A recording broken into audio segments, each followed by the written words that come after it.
Cette web diffusion vous est présentée par Desjardins, fier partenaire des Jeux du Québec.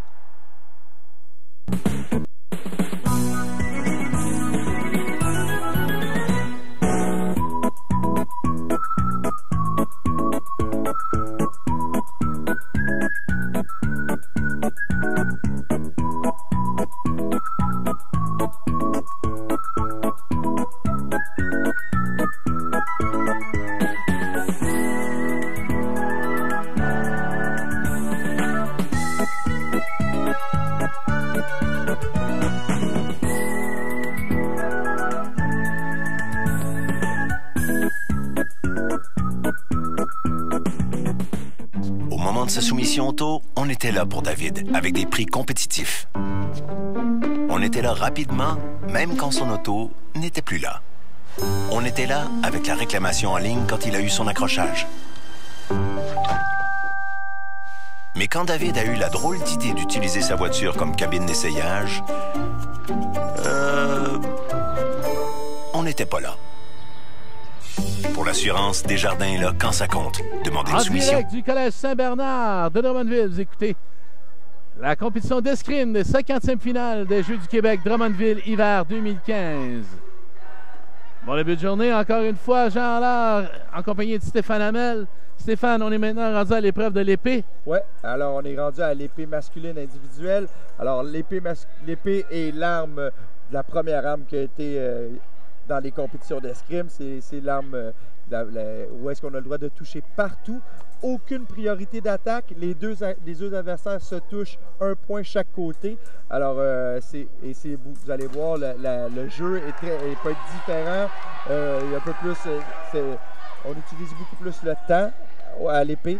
Alors là, on vient de passer à une arme qu'après 30 secondes, le combat est terminé, mais c'est pas rare qu'on voit un match d'épée se terminer même pas à 15 touches. On fait les 3 périodes de 3 minutes. Alors, dans cette première épreuve d'épée masculine, à gauche de l'Outaouais, Elliott Carrière, et à droite, à votre droite, de la Rive-Sud, Matteo Kadzizewski.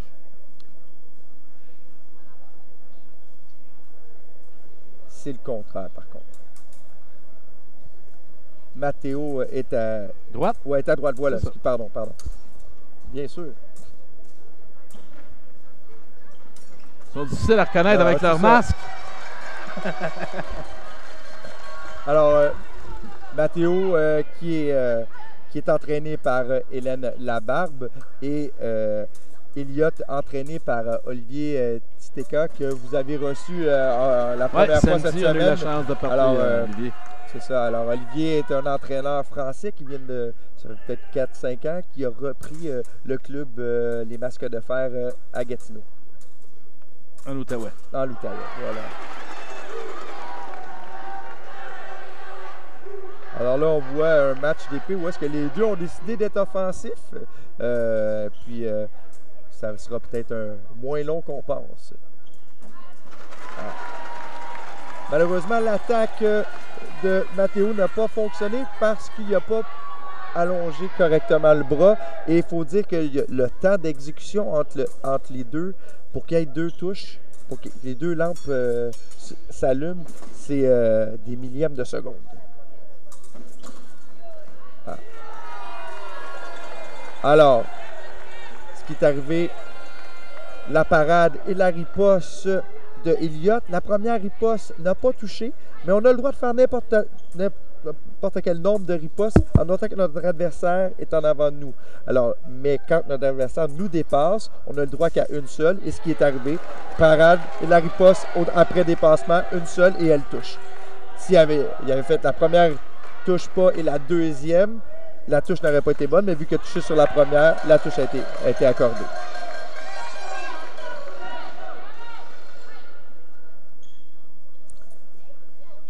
Alors, même si l'épée, on a le droit de toucher de la tête aux pieds, il y a énormément de précision, énormément de touches qui se font au niveau de la main.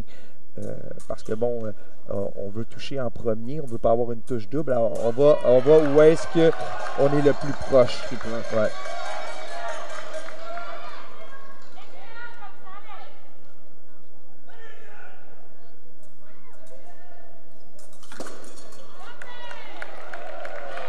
Alors, évidemment, là, on a vu une touche double.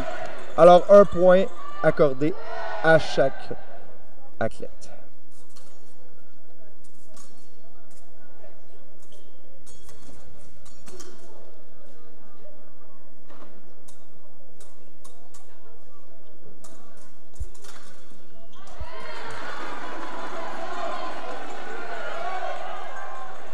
Alors évidemment, les deux adversaires utilisent un peu la même tactique de malgré qu'il y a une parade, on essaie de continuer l'attaque et de faire une remise. Encore la même chose.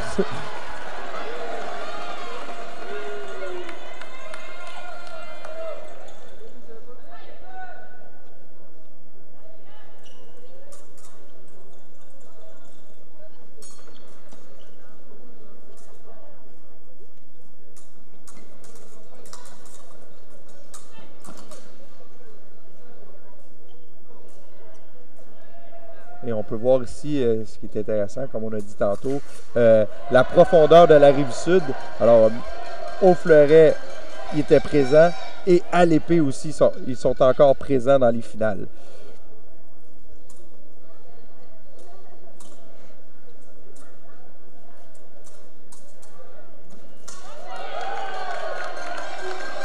Très belle touche ici au niveau des avancées. Comme je disais tantôt, c'est très important de ne pas faire d'erreur au niveau de l'allongement du bras et Elliott en a fait une. On parlait précédemment des clubs qui se spécialisent sur certaines armes. Ouais. Est-ce que ça va, à la limite, amener des athlètes à changer de club pour justement se spécialiser dans une arme? C'est très, très rare. À un certain moment donné dans leur carrière. Très, très rare qu'on voit des athlètes changer d'arme. Je ne dis pas que c'est pas arrivé, mais... Est-ce qu'un choix plus populaire que... Tu sais, on commence l'escrime dans notre région. Avec l'arme qu'on nous donne parce okay. qu'on ne connaît pas ça. Hein. Tu sais, fait que moi, je suis arrivé quand j'étais jeune, je suis arrivé dans mon club. L'entraîneur était spécialisé au fleuret. J'ai commencé à faire du fleuret. Puis bon, par la suite, ben, on progresse dans notre arme.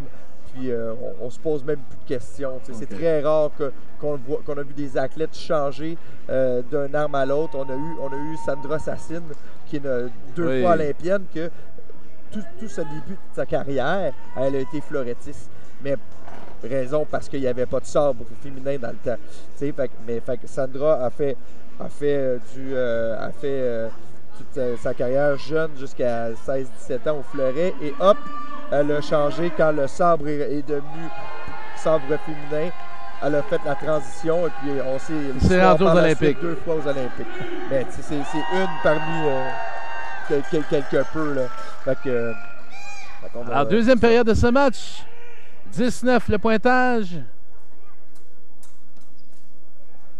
En faveur d'Elliott Carrière de l'Outaouais. On égalise le pointage à 10-10 maintenant.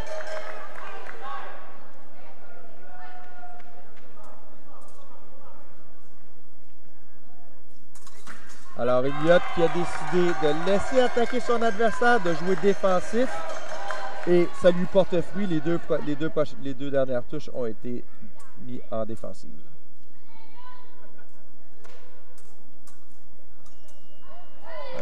Pardon, c'est Mathéo.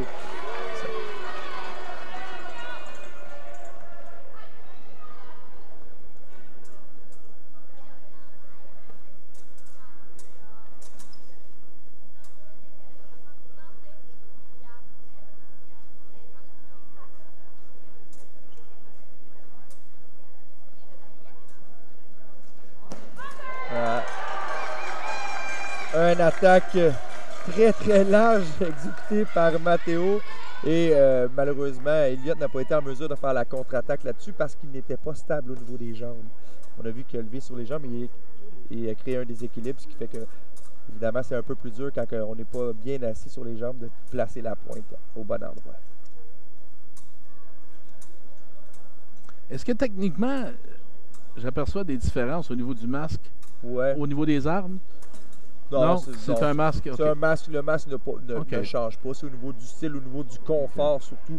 Un masque. Vous voyez la masque d'Elliott qui semble être différent des autres masques qu'on a vus. Je me demandais si c'était propre à l'épée. Non, du tout. C'est vraiment un autre manufacturier qui fait ces masques-là. Il y a le même masque qui se fait au fleuret, il se fait au sable dans le même design. Mais c'est vraiment. C'est un choix personnel rendu là si tu es confortable. OK.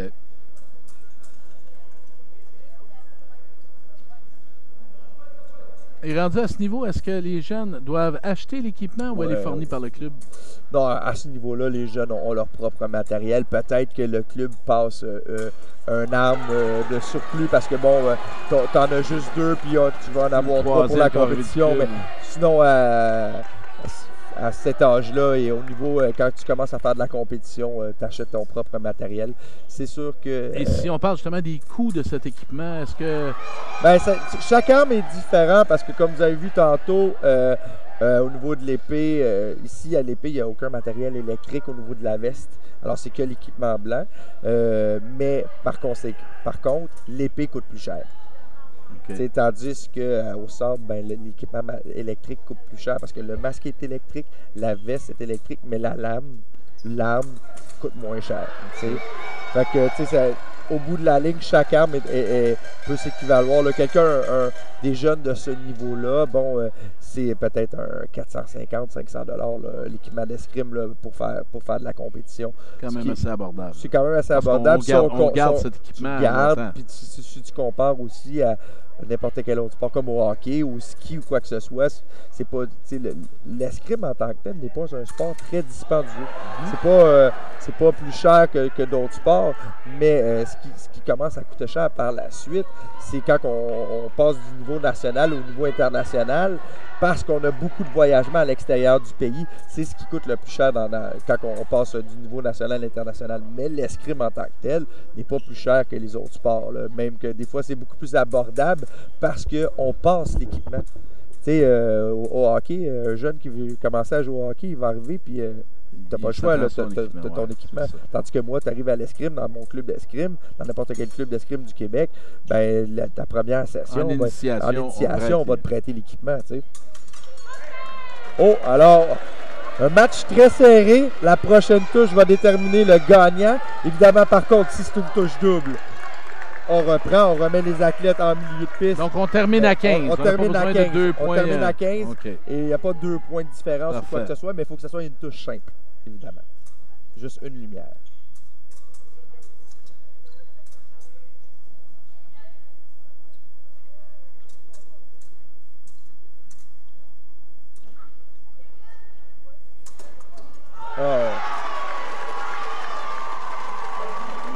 Malheureusement, Mathéo a voulu faire la touche un peu trop rapidement, pas bien préparé. Il a essayé. Il s'est dit, je vais essayer de le surprendre. Vu qu'il ne reste pas beaucoup de temps, je vais essayer de faire une attaque pour le surprendre. Ça n'a pas fonctionné. Et une parade riposte qui a été effectuée par Elliott pour gagner la médaille d'or pour l'Outaouais. On peut voir la reprise du dernier point. On va voir que Mathéo part de un peu trop loin de son adversaire, sans préparation, de pied ferme. Regardez, très facile pour Elliott de faire une parade riposte. Elliott est en position très stable au niveau des jambes. Facile, parade riposte. Et ainsi gagne la médaille d'or. Stéphane, médaillé de bronze au niveau de l'épée masculine.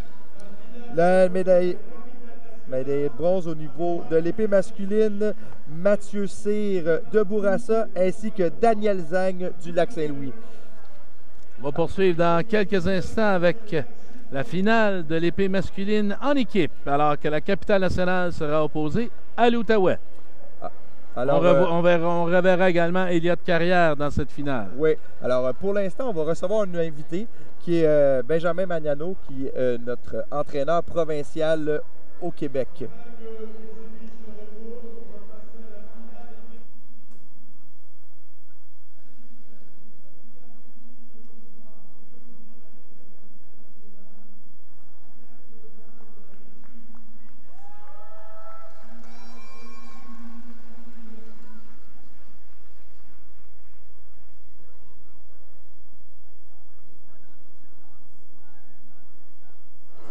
Alors Stéphane, un autre invité, je te laisse converser. Oui, ben, je vais vous présenter Benjamin Magnano, l'entraîneur provincial au niveau de la Fédération d'escrime du Québec.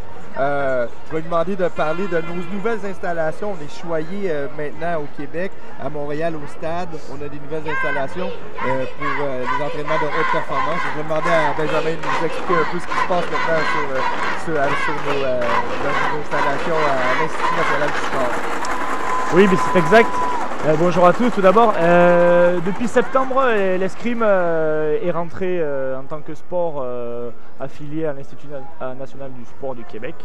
Donc depuis septembre, nous avons une nouvelle salle dotée de 24 pistes au stade olympique et on bénéficie aussi des services de soutien des professionnels de l'Institut national du sport, donc préparateurs physiques, nutritionnistes, psychologues, et c'est des installations et c'est un soutien que l'on n'avait pas auparavant.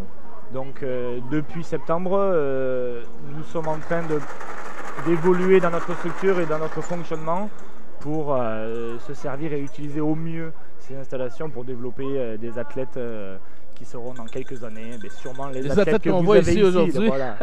Les athlètes qu'on voit ici qui seront dans quelques années membres des équipes nationales et qui feront des résultats au niveau international. En espérant également que vous, s'il y a possibilité de donner la chance à ces jeunes athlètes d'expérimenter ces nouvelles installations. Et nous avons déjà une couple d'athlètes là, beaucoup de ceux qui sont en finale et qui vivent dans la région de Montréal et du Grand Montréal qui fréquentent le centre national. Nous avons instauré des programmes d'entraînement qui permettent de regrouper les meilleurs athlètes pour qu'ils puissent s'entraîner plus régulièrement ensemble. Parce que un des problèmes que l'on peut avoir au Québec et au Canada aussi, mais bon, surtout au Québec, c'est la taille du territoire et l'éloignement de chaque athlète. Donc pour arriver à élever le niveau de tout le monde, il faut que ces athlètes-là se rencontrent plus régulièrement pour arriver à performer au niveau international. Merci pour ces explications. Bonne Avec continuation. Plaisir. Merci à vous. On retourne à la compétition avec la finale d'épée masculine par équipe. Ben non, Jean, on a eu une petite modification à l'horaire et c'est la finale de l'épée féminine. Pour donner probablement un répit et à Elliott et à Ariane. Exactement. Alors on passe directement à la finale de l'épée féminine. Alors on voit encore Ariane Léonard qui est opposée à Héloïse Verret, la capitale nationale. Voilà, déjà 4-2 dans le match. Alors Ariane qui est présentement à sa 4e finale dans le circuit québécois. Alors aujourd'hui, et sa 3e finale aujourd'hui? 3e finale, mais présentement, elle a été dans tous les finales du circuit québécois au niveau de l'épée féminine, dans cette catégorie d'âge. Et puis, elle est opposée présentement à Héloïse Verret. Encore une histoire de famille. Sa sœur est présentement sur l'équipe nationale junior et cadette. Alors, c'est ça. Les deux, une est entraînée ici à la Rive-Sud, Ariane, par Mme Hélène Labarbe et Mme Héloïse Verret est entraînée maintenant par Charles Saint-Hilaire du club STH, mais aujourd'hui entraînée par son ancien entraîneur qui est M. Maître Boulanger du club Estoc de Québec. Qui s'occupe bien sûr de la capitale nationale. Oui, qui s'occupe présentement de la capitale nationale. On voit Ariane qui, un peu comparativement au fleuret, est beaucoup plus offensive qu'au fleuret. Et on voit ce qu'on n'a pas vu encore aujourd'hui. Ariane utilise la poignée droite et au niveau de c'est donner une plus grande portée. Alors on tient la poignée un peu plus au bout, c'est une poignée droite. Les autres, c'est une poignée orthopédique. Aller chercher le pouce. Chercher le pouce parce que bon, Ariane n'est pas grande, mais elle n'est pas petite non plus. Mais c'est ce qui lui donne une portée peut-être 1 ou 2 pouces qui fait la différence. Qui fait la différence. Voilà. La date dans le match à 10-6. Ouais, c'est ça. Et c'est quand même très peu habituel d'avoir un match d'épée féminine se passer aussi rapidement.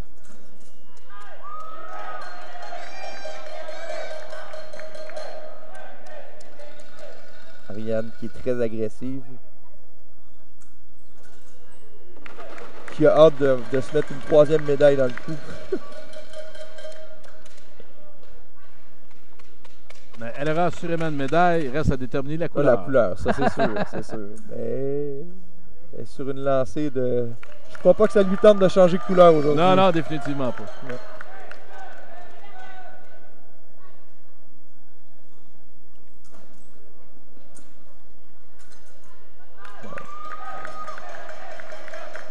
Alors déjà, en 2 minutes, même pas, 14-7 pour Ariane Léonard.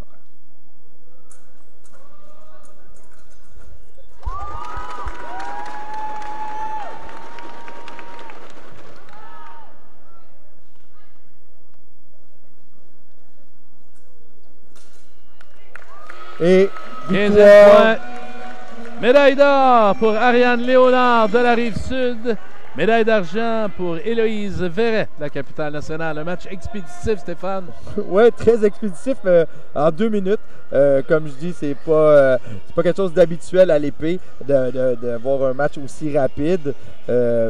Tant mieux, ça donne une nouvelle saveur à l'épée parce que, bon, parfois, les gens à l'épée, c'est des gens qui c'est beaucoup plus long au niveau des combats, qui attendent. Et puis là, bon, on a quelque chose de nouveau, surtout à l'épée féminine. Et tant mieux, là, on vient de voir la dernière touche d'Ariane, une attaque directe en explosion. Fait que, ben, bravo Ariane, 3e médaille d'or. Il lui reste encore la finale par équipe. Alors, juste pour mentionner, les gagnants de la 3e place. Médaille de bronze, la médaille de bronze à l'épée féminine, Anne Riopel de Bourassa et Bernadette Veilleux-Trink de Montréal. Alors, on se présente sur la piste pour la finale de l'épée masculine en équipe, alors que la capitale nationale est représentée par Julien Marcoux et Antoine Roy. Et du côté de l'Outaouais, Elliott Carrière qui revient en piste avec son coéquipier Maxime Cordier. Alors, qu'est-ce qu'il y a de particulier maintenant dans la capitale nationale? 2 athlètes, Julien Marcoux, Antoine Roy, 2 athlètes de clubs différents, mais qui vont représenter maintenant leur région respective. Julien entraîné par Charles Saint-Hilaire du club STH et Antoine du club Estoc entraîné par Maître Boulanger. Et on va du côté de l'Outaouais, l'entraîneur Olivier Titeka qui discute avec l'officiel. Ouais, ben, j'imagine que bon, ils sont en train de discuter au niveau de la pause pour les deux pour le prochain match, mais bon.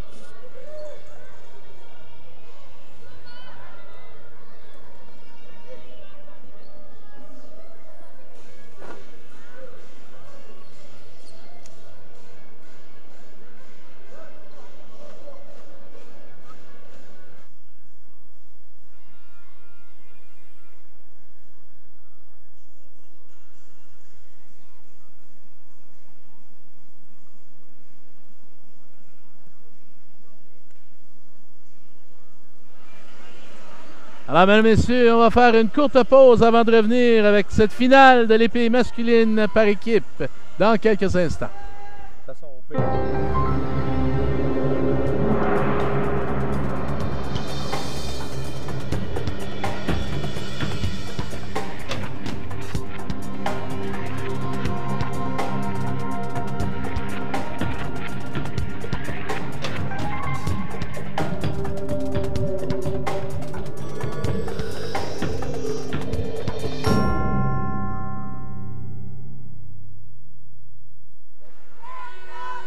Alors, de retour à l'action, mesdames, messieurs, on s'apprête à débuter cette finale de l'épée masculine par équipe. Alors que la foule encourage les athlètes. On entend le fameux chaudière Appalache qui est très significatif ici aux Jeux du Québec. Là, ils ont changé un peu leur concept. Maintenant, c'est une canisse de plastique avec des sous qui nous font du bruit. Mais dans les années précédentes, c'était vraiment la délégation la plus bruyante. Il y avait une chaudière comme le sirop d'érable avec un bâton et nous tapait ça. Là-dessus, ouais. Et ça faisait un certain bruit dans un gymnase. Et au niveau des Jeux du Canada, on a repris un peu le concept avec l'équipe du Québec. On n'a pas pris la chaudière, mais on a pris une canne de sirop d'érable et on a mis une bille à l'intérieur et ça fait un certain bruit aussi dans les espaces fermés.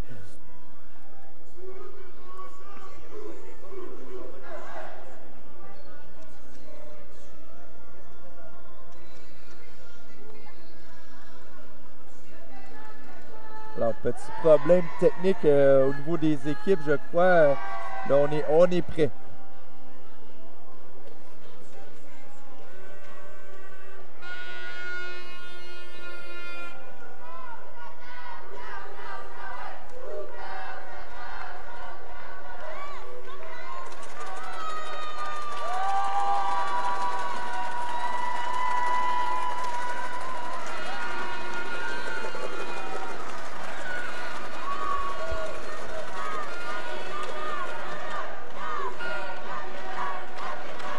Alors, on voit les deux régions respectives qui sont en train de courager. Outaouais et Chaudière-Appalaches se joignent aussi à Capitale Nationale parce que, bon, ils sont souvent liés, le même club, très proches. Alors, c'est deux régions contre une présentement.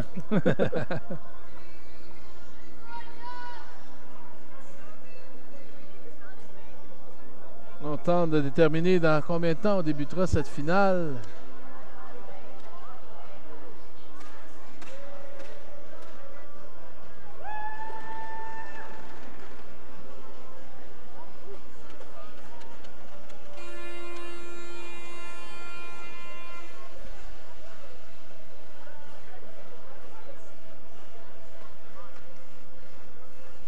Alors, on va être prêt.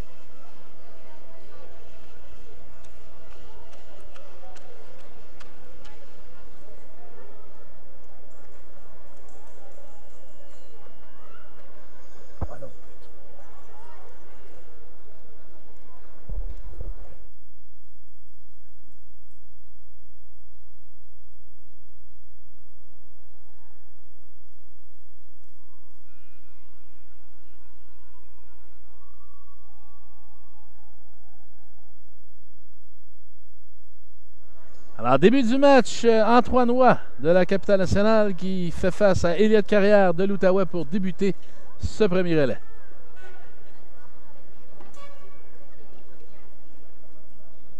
Alors là, on va voir une tactique totalement différente de Antoine qui va être très patient. Évidemment, le jeu de Antoine est d'être patient et d'attendre l'erreur de notre Elliott.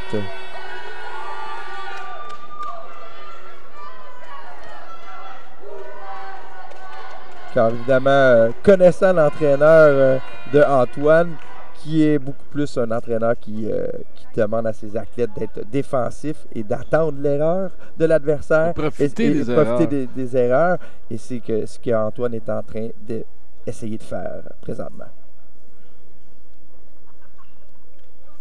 Ça, c'est quelque chose qui est plus habituel à l'épée masculine et l'épée féminine que qu'est-ce qu'on a vu tantôt, un match de 15 touches en moins d'une minute. Là. Là, on sentait la domination d'Ariane également. Là. Ouais. Et elle aussi devrait également, là, notre discussion qu'on avait, devrait choisir entre l'épée et le fleuret à un moment donné dans sa carrière. Oui, évidemment. C'est sûr qu'éventuellement, il va falloir qu'elle fasse un choix parce que... mais elle se donne des options. Ouais, elle se donne des options. Et puis, on va voir dans son développement. Mais aussi, où est-ce que sont les ouvertures au niveau national? Sur les ouvertures au niveau international aussi. Pourquoi pas? Tu sais, si elle a une chance de percer plus au niveau fleuret féminin qu'au niveau de l'épée féminine, ben, ça sera à elle de faire le choix parce que présentement, je vous dirais que l'arme où est-ce qu'on est le mieux classé au niveau international, c'est le fleuret féminin. Mais l'arme où est-ce qu'on a quand même une profondeur chez les jeunes, l'épée féminine, on a de très, très, très bonnes athlètes qui sont en devenir. Alors, peut-être que, tandis qu'au fleuret, ben, il y a peut-être une porte de sortie qui est un peu plus facile. Mais ça, également rendu à un niveau international, je crois penser qu'il y a des épreuves qui vont être enlevées des Olympiques. Il y a une rotation. Oui, il y a une rotation au niveau des Olympiques. Au niveau des compétitions par équipe. Alors, au niveau des Jeux olympiques, les 6 armes sont présentes au niveau individuel. Mais par contre, le Comité olympique international ne veut pas donner assez de médailles. Alors, nous, l'escrime, on doit retirer 2 armes par olympique au niveau du par équipe. OK. Alors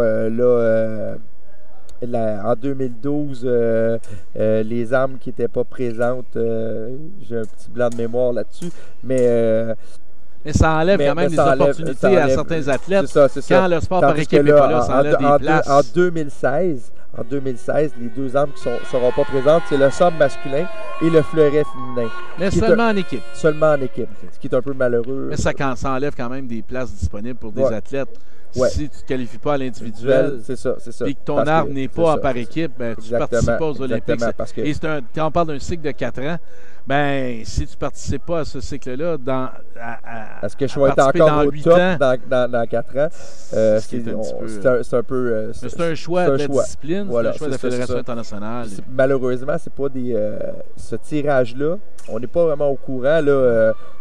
c'est pas comme dans 4 ans, c'est ces armes-là qui seront plus là. Dans 8 ans, c'est fait que c'est tout le temps c'est comme un guess de savoir. Là, fait que c'est ça qui est un peu plus compliqué. Alors, premier match, 5-1 pour l'Outaouais. Elliot Carrière là, qui poursuit sur sa bonne lancée.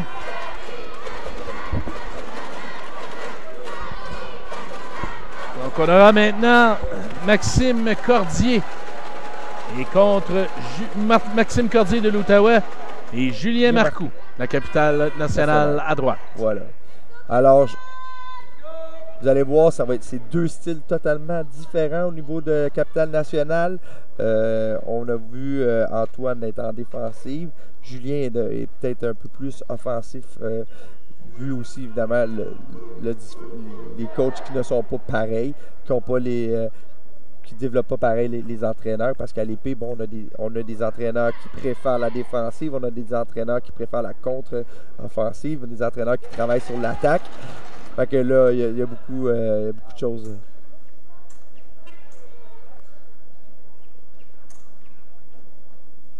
Est-ce que certains athlètes dans leur développement, c'est sûr qu'il y a une fidélité qui s'installe, mais est-ce qu'on peut changer d'entraîneur dans le processus? Ça arrive qu'on a dans le cheminement de l'athlète qui dit, ben regarde, moi j'ai besoin d'aller voir autre chose, j'ai besoin d'apprendre autre chose. Par contre, les athlètes au Québec sont quand même assez fidèles à leur entraîneur. Tandis qu'en Europe, c'est monnaie courante. Monnaie courante, c'est pas qu'ils changent d'entraîneur, mais c'est qu'il y a un cheminement de tel âge à tel âge, j'ai cet entraîneur-là. Quand je passe d'une autre catégorie, je m'en vais avec l'autre entraîneur et tout ça. Il faut dire que les clubs et la structure française et la structure québécoise, c'est 2 mondes. Okay. C'est malheureusement, on n'est pas proche de ça. Mais c'est ça. Tandis qu'au Québec, ben c'est quand même assez commun de voir un athlète qui commence avec un entraîneur qui passe sa carrière avec. Là. Des fois, bon, parce que tu es sur l'équipe nationale, tu vas aller travailler avec un autre coach, mais tu restes tout le temps affilié à ton entraîneur personnel. On parlait de... Vous voyez, exactement, on voit un exemple qu'on ne voit pas ici sur la piste, mais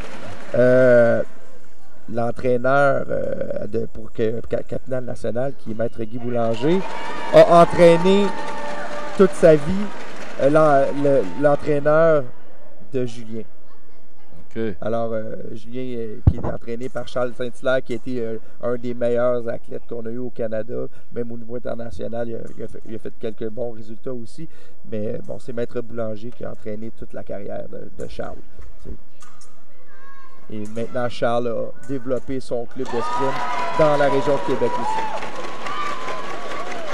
Et là, on voit Québec qui reprend le dessus. Il faut se rappeler que c'était 5-1 pour l'Outaouais. Le premier à se rendre à 10 pour le deuxième relais maintenant. Oui. Ou bien sûr, le temps, 1 minute 35. C'est ça.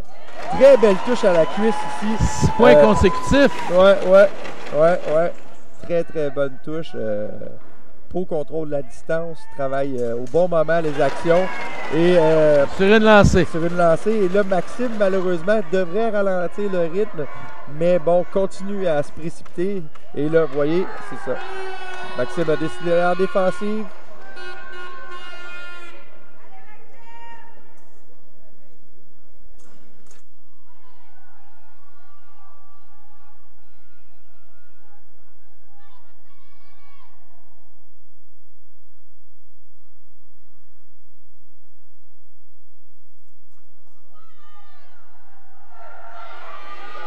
Égalité 8-8 Alors, maintenant. l'égalité, c'est ça. Changement de tactique, malheureusement. Julien a changé sa tactique. Qu'est-ce qui fonctionnait? A décidé d'essayer autre chose, mais c'est pas très fonctionnel. Ah, voilà. Beaucoup plus patient, attend le bon moment pour faire l'attaque, et ce qui fait que ça fait une touche. Quand on précipite, surtout à l'épée, l'erreur est très, très, très coûteuse.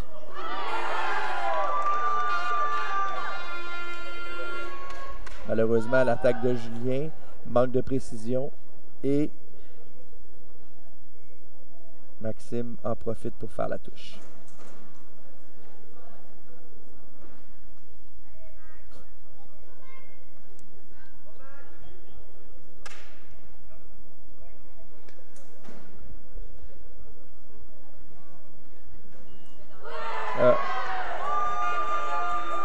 Alors, très belle remontée. On a vu Julien qui a commencé 5-1 et passe le relais à son coéquipier à 10-9. Alors, on peut voir la reprise du dernier point. Je disais tantôt, regardez, malgré qu'on a le droit de toucher partout, et regardez, la touche va s'effectuer au niveau de la main. Alors, malheureusement, Julien va faire une erreur au niveau de son déplacement. Et hop, la main a descendu. Malheureusement, une erreur au niveau du positionnement. Et ça a été coûteux. Et Maxime a bien su mettre la touche.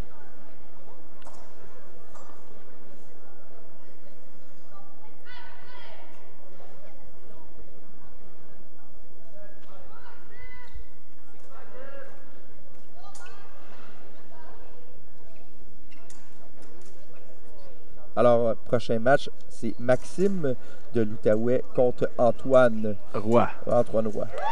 Le deuxième relais de Voilà. cette compétition par équipe. Antoine décide de garder la même stratégie en défensive, attendre l'erreur, et pour l'instant, ça porte fruit.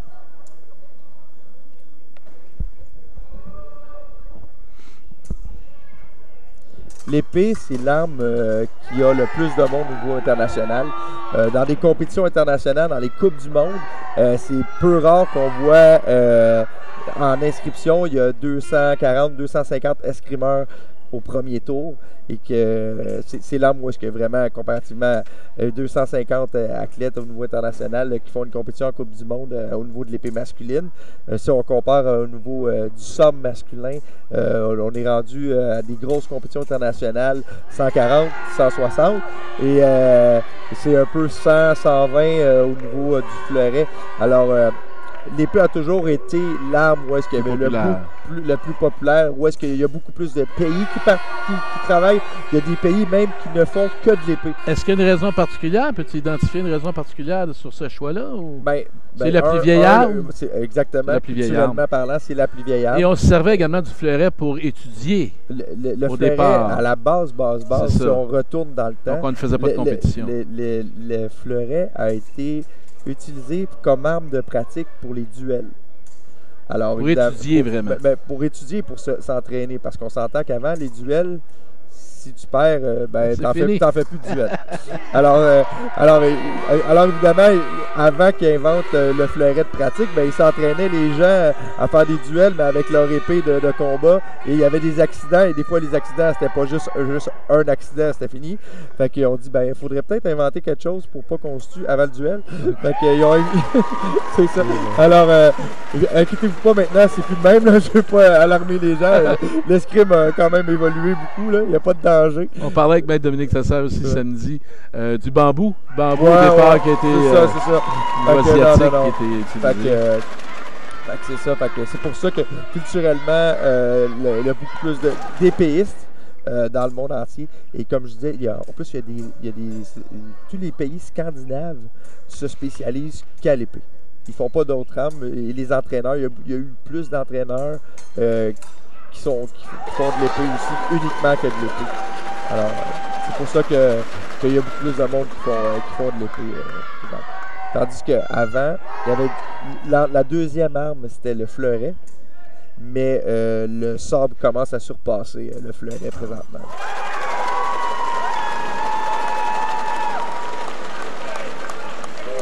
Donc crée l'égalité Alors, du égalité. côté d'Antoine Roy de la capitale Ouais, nationale. Antoine 14-14.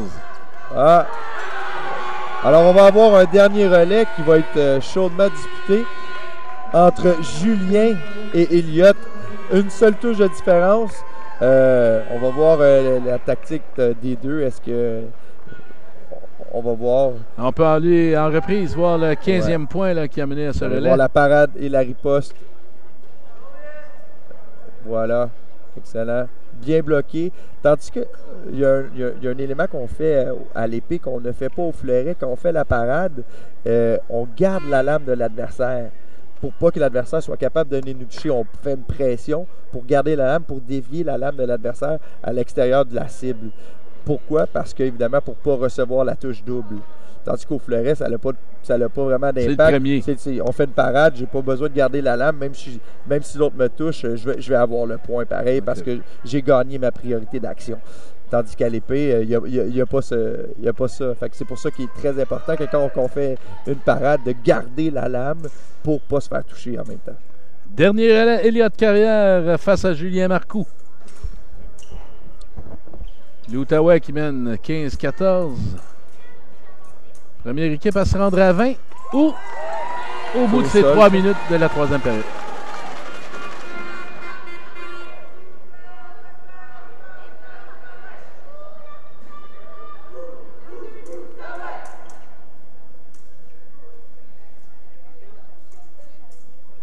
Alors, Kevin, notre arbitre, a décidé d'annuler les touches parce que les touches étaient au sol.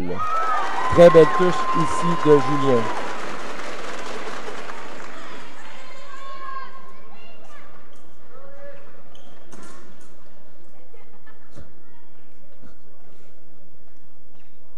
Les deux adversaires respectueux, les deux ont perdu l'équilibre, se sont donné la chance de se remettre en position pour continuer le match. Très belle attaque ici de Elliott.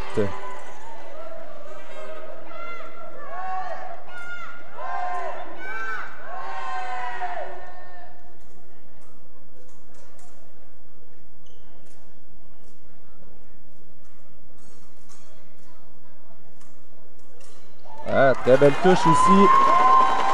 Ça fait deux fois que Julien fait des très belles touches aux jambes. Un très bon sens du timing. Au bon moment, exécute l'attaque.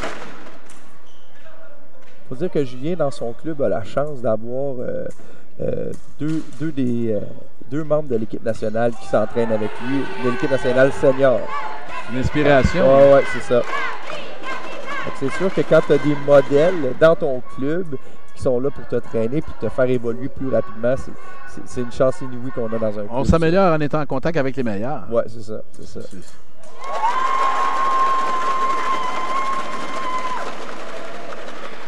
Alors, Julien, qui est patient, prépare bien les touches.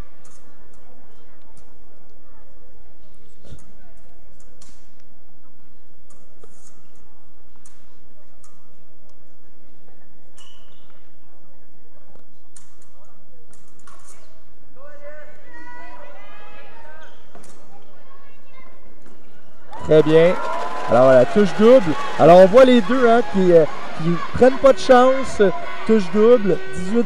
On donne un point à chacun. Un point à chacun, c'est ce que j'expliquais tantôt. 19, Même chose, encore. 19-19. Alors, on va voir Alors, que, dernière touche. Qu'est-ce que chacun... Est-ce que les deux vont décider de vouloir attaquer? Est-ce que les deux vont être patients? Il leur reste quand même encore une minute. Et puis là, ça n'a aucune importance le temps, de toute façon. Il faut qu'il y ait une touche. on est encore à la deuxième période. Non, c'est le dernier relais, c'est terminé. Ça. Ah, c'est OK. Il n'y a pas de période en temps de jouer. Non. OK. Non. Seulement les relais. Seulement dans les relais.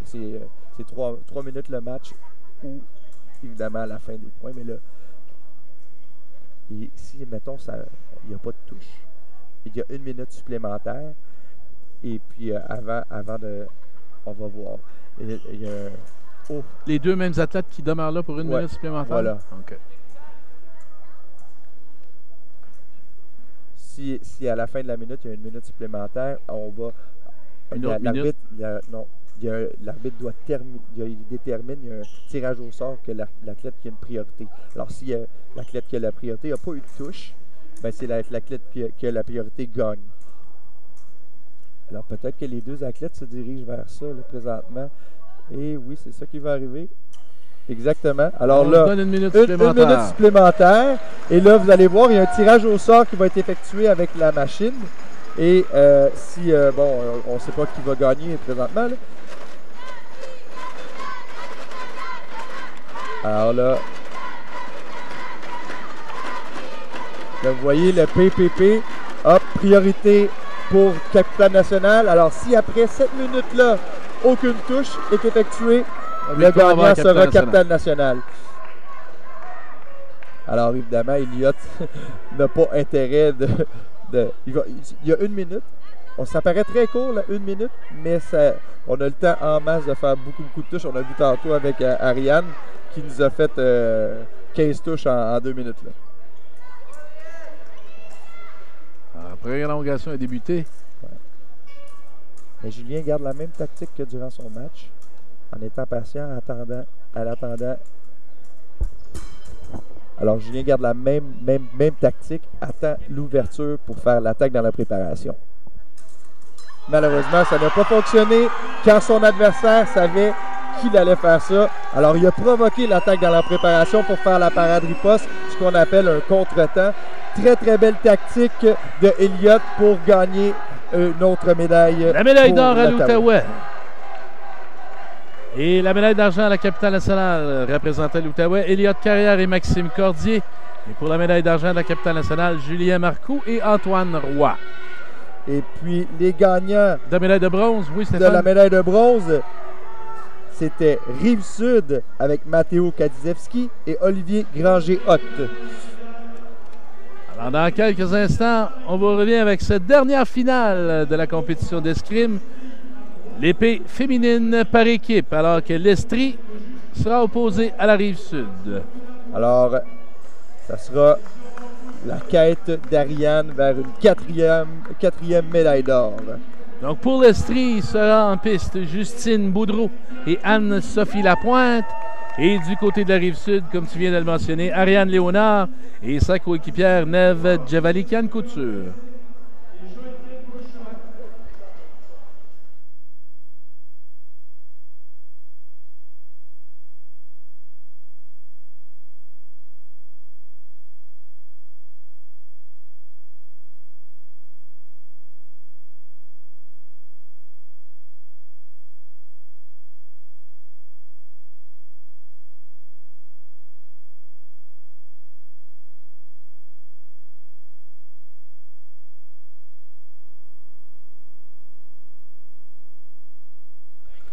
Alors, de retour en action, on se prépare pour cette dernière finale.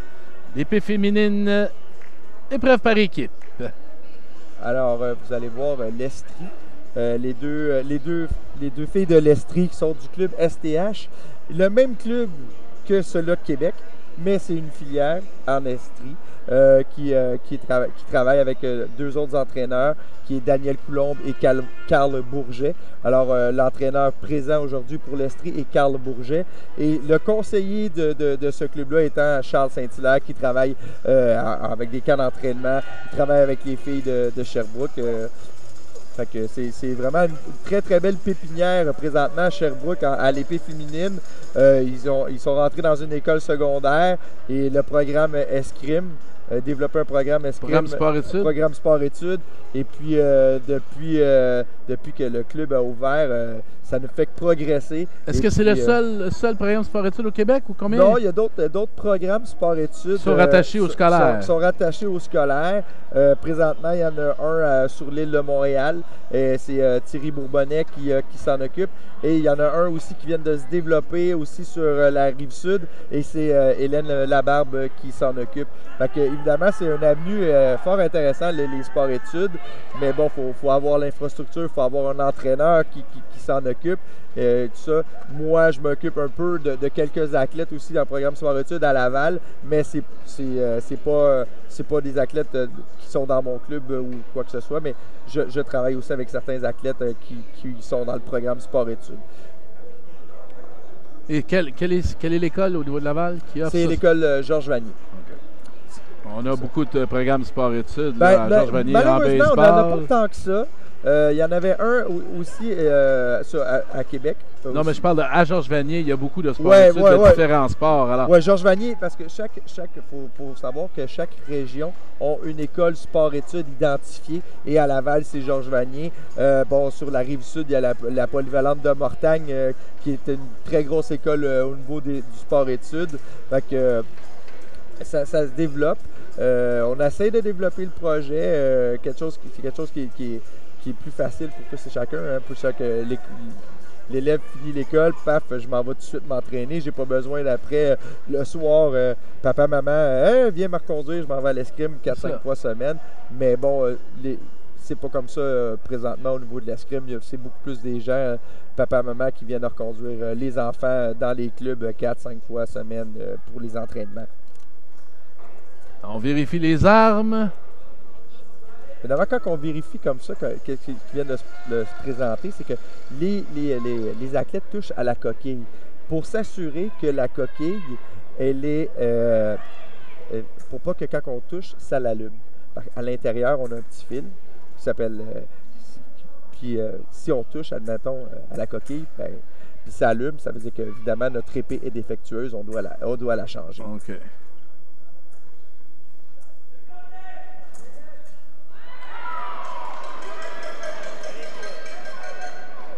Alors, Rive-Sud à la gauche, Estrie à la droite.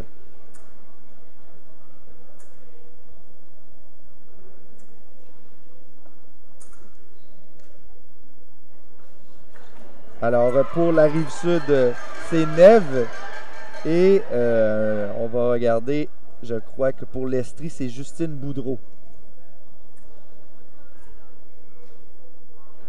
Évidemment, comme vous voyez, les jeunes ici, c'est pas une obligation.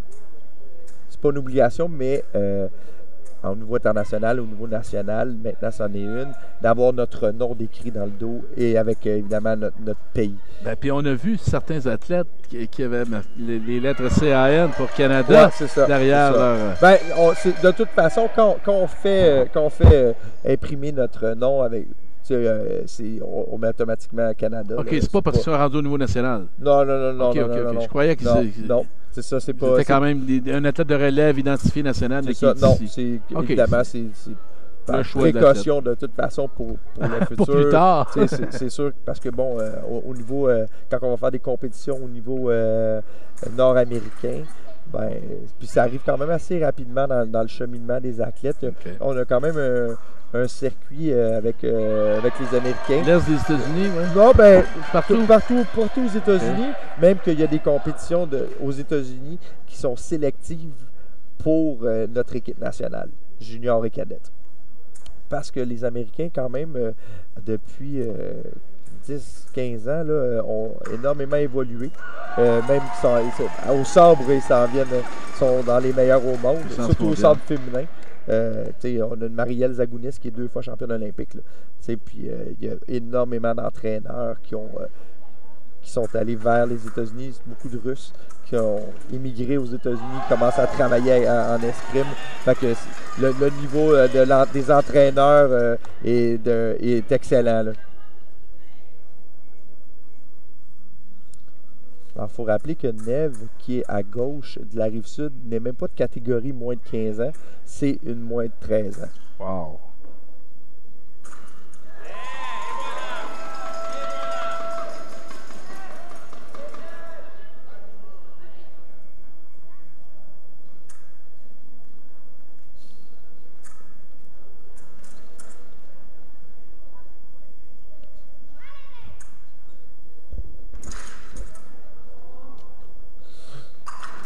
Alors, premier relais, 5-3 pour la Rive-Sud.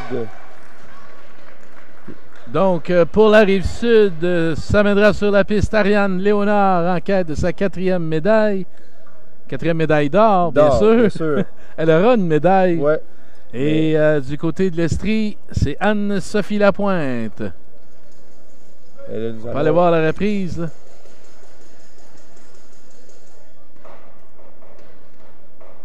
Alors, l'attaque, évidemment, on a vu Madame Boudreau de l'Estrie, essayer de faire les parades, mais l'autre qui a dégagé, très, très bien exécuté, et terminé en attaque. Alors, on va voir si Ariane sera aussi expéditive qu'à son match à l'individuel.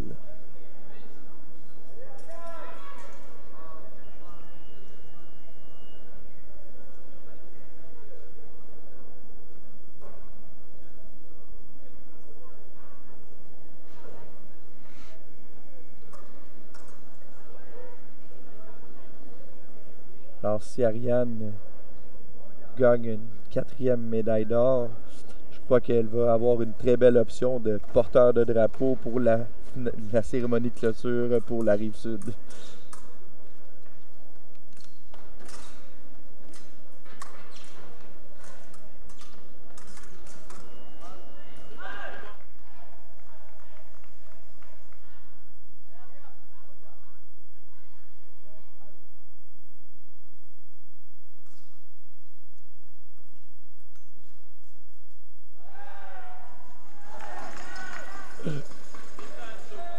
Alors Anne-Sophie qui fait une touche. Ariane précipite le geste et malheureusement, elle en paie le prix.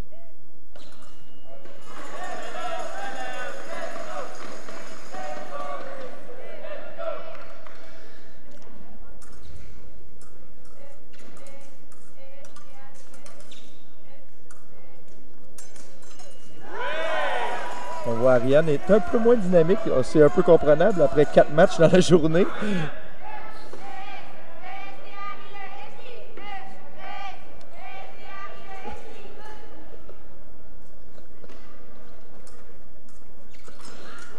Alors, une attaque d'Ariane.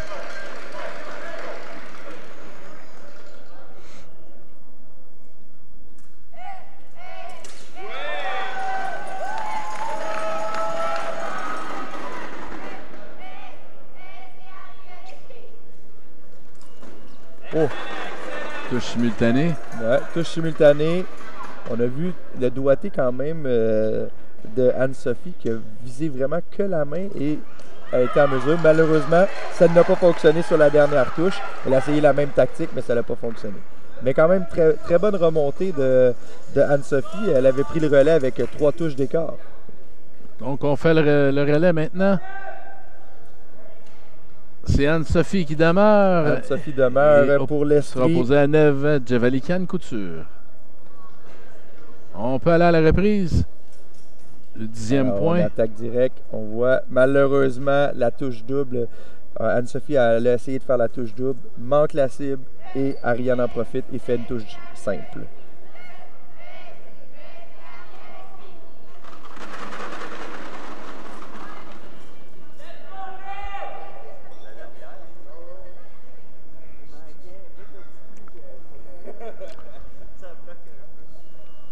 On voit que les athlètes tranquillement quittent. Oui, ben bon, c'est sûr pour que le transport vers le retour à la maison. Pour le retour à la maison, pour les repas. Toutes les compétitions aujourd'hui terminent soit à midi ou midi 30 pour permettre justement cette transition. Ouais, et les nouveaux athlètes du deuxième bloc là, qui arriveront en fin d'après-midi. Aujourd'hui, c'est une très grosse journée pour les régions, les missionnaires des régions, parce que c'est une très grosse transition. Ouais.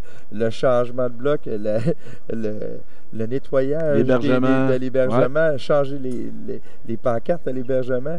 C'est la plus grosse journée pour les missionnaires qui sont ici les 12 jours, qui font un travail extraordinaire avec les athlètes, puis qui sont bénévoles en plus. Fait que, mais c'est une expérience extraordinaire aussi de faire ça, moi qui l'ai fait pendant bon nombre d'années. Alors on voit que la stratégie de l'Estrie qui est de rester en défensive, de travailler sur les touches doubles et d'attendre l'erreur de l'adversaire.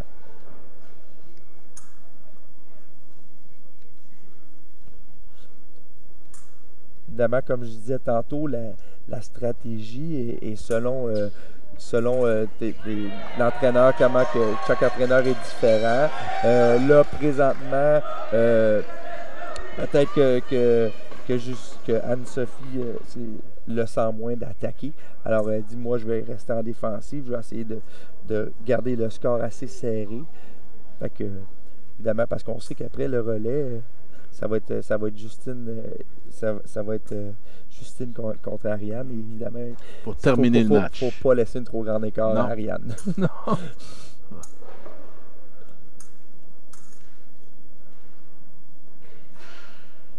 Alors, Anne-Sophie est patiente. Elle attend, elle ne veut pas faire d'erreur.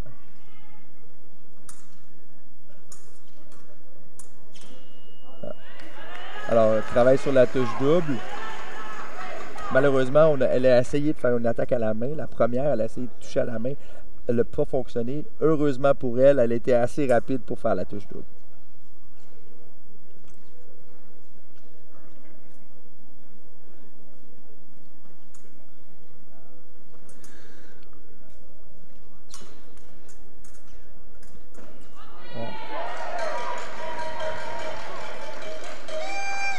Alors, 14-11. Et Neve qui ne change pas de tactique, fait la même attaque depuis le début. Ça fonctionne, alors pourquoi changer? C'est ça. T'es en train de passer le relais là, à 15-11. Ouais.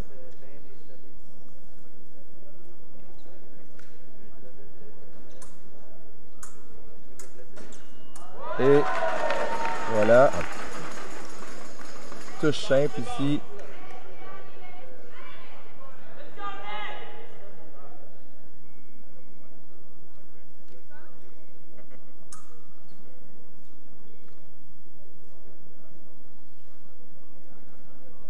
On est prudent des deux côtés. Ouais, c'est ça. C'est un match typique d'épée féminine où est-ce que les deux sont prudentes. Les deux ne veulent pas s'avancer, ils ne veulent pas créer trop d'ouverture. Les deux sont craintives aussi, autant au niveau de la Rive-Sud qui ne veut pas se faire toucher pour garder une bonne avance et de passer le relais correctement à Ariane. Et l'autre aussi ne veut pas faire d'erreur et attendre l'ouverture. Si je prends par exemple l'exemple de la boxe où l'arbitre peut intervenir pour dire aux deux combattants de se battre. On a la même chose. L'arbitre peut mettre la pression pour l'arbitre a le droit créer des actions offensives. Si pendant 1 minute, il n'y a pas de touche, l'arbitre dit passivité et on passe tout de suite au prochain relais. Wow, OK. Là, évidemment, et si, admettons, pendant un certain nombre de secondes, il n'y a pas de contact de lame, c'est la même chose. L'arbitre dit passivité et on passe à la dernière, au prochain relais. Là, évidemment, ça va être le dernier relais. Si, éventuellement, ils peuvent avoir des cartons jaunes ou cartons rouges? Oui, cartons. Mais les deux en ont un, alors ça ne change pas. Okay. Parce que la passivité, c'est d'un commun accord. Okay. Ou tu la joues, si tu es l'autre qui ne veut pas la jouer, tu t'arranges pour ne pas la jouer. T'sais. Et là, c'est le dernier relais. Alors, si on voit qu'il y a une passivité, alors au lieu de passer évidemment au dernier relais parce qu'il n'y en a pas, on passe tout de suite à la dernière minute du match.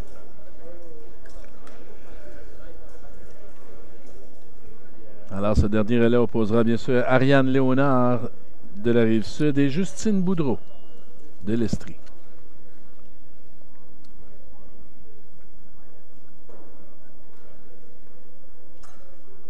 On verra si Ariane garde la même tactique d'être aussi offensive. Le retour en action. Ce dernier relais de cette dernière finale de l'épée féminine par équipe.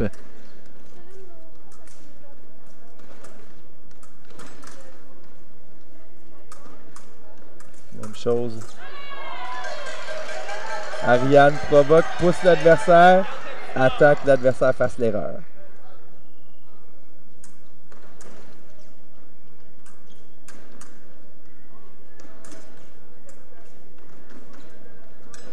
Voilà.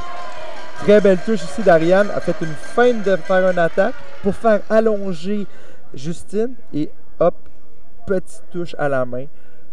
Une touche classique de l'épée. On voit ici Ariane qui a essayé de faire une touche au pied.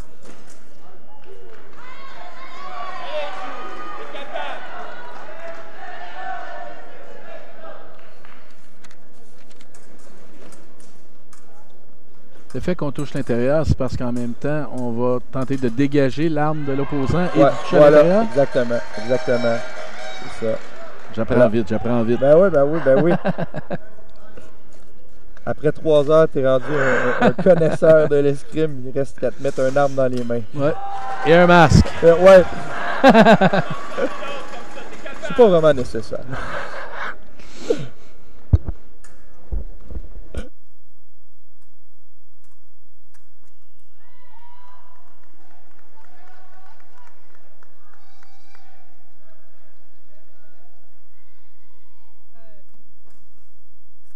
« 19-16 maintenant.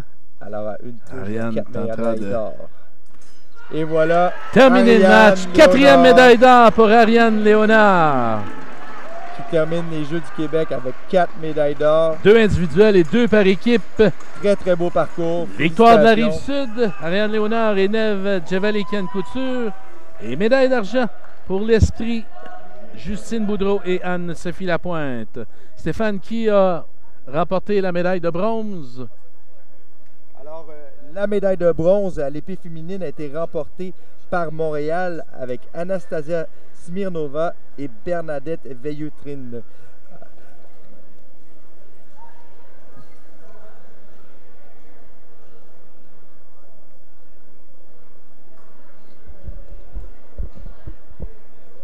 Alors Stéphane, c'est déjà la fin de ces 10 finales.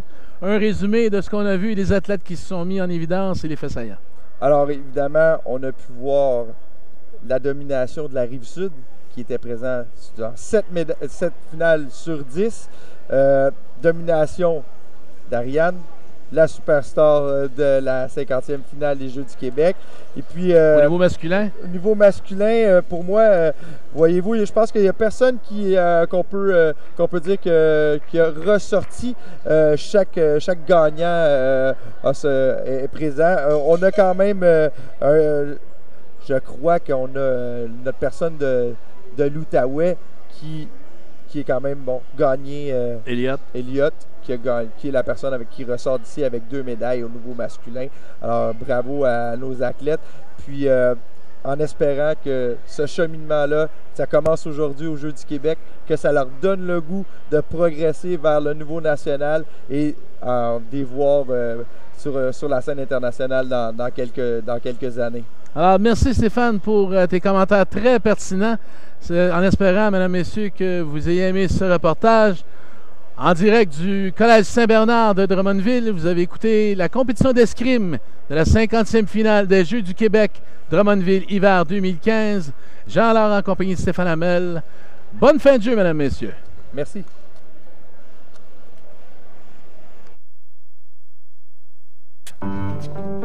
On était là rapidement, même quand son auto n'était plus là. On était là avec la réclamation en ligne quand il a eu son accrochage. Mais quand David a eu la drôle d'idée d'utiliser sa voiture comme cabine d'essayage, on n'était pas là. Pour l'assurance, Desjardins est là quand ça compte. Demandez une soumission.